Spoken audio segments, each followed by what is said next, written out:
2011 Chevy Tahoe heater hoses. My heater hose broke on my Tahoe. I was taking the engine cover off and I smacked the hoses, little plastic parts. This is a 2011 with a 5.3 liter. I was taking this off and I just bumped those plastic elbows down there and one of them broke. I'm going to show you what's going on right here. Broke, shot coolant all over my engine. It was really annoying. So now I'm going to replace it. It broke right here. They're actually not too bad. You could do this in the driveway. We're just going to disconnect it, get new elbows. There's a black one right here, and then there's a like a beige clear one. So you got to make sure you get the right one. If you broke one of them, like here's the black one, and it has a part number. This is not the same as the other one, so don't try to like swap them. You got to get the right one. So let's see. We'll get back here to this beige one. It just broke right here, so I was able just to kind of pull it off. But you can, if it's still connected, you can just, all you do is you squeeze this white clip and then you slide the hose off of it.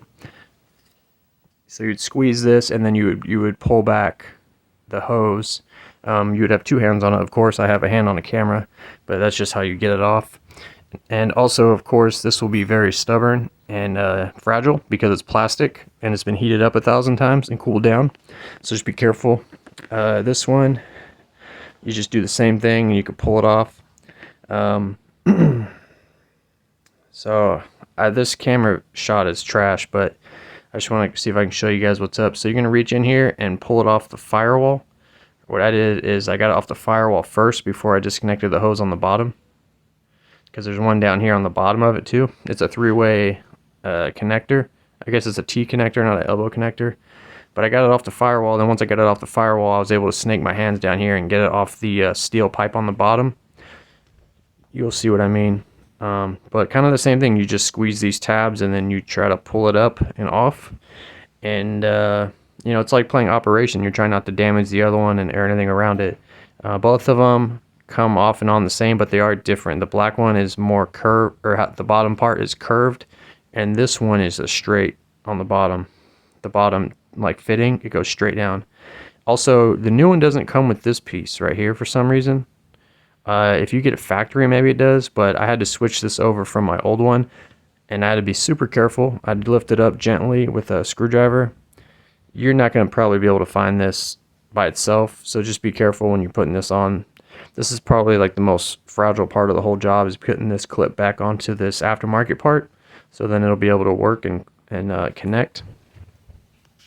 Okay, so I got that on, and then now this is ready to be installed. I could go ahead and take this broken piece out.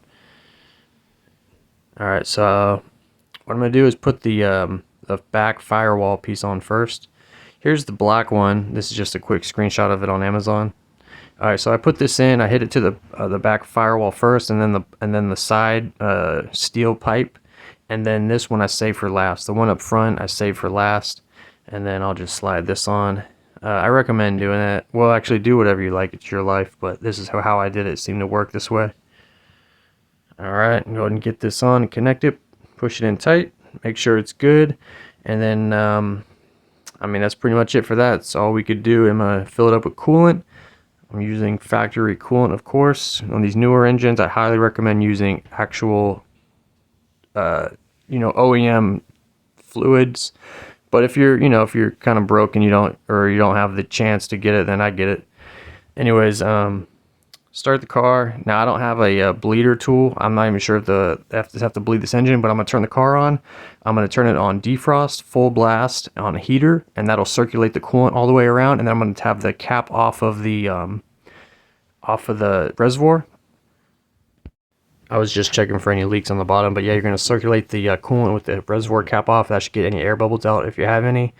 And that's it, guys. Hopefully this video helped you out. Thanks for watching.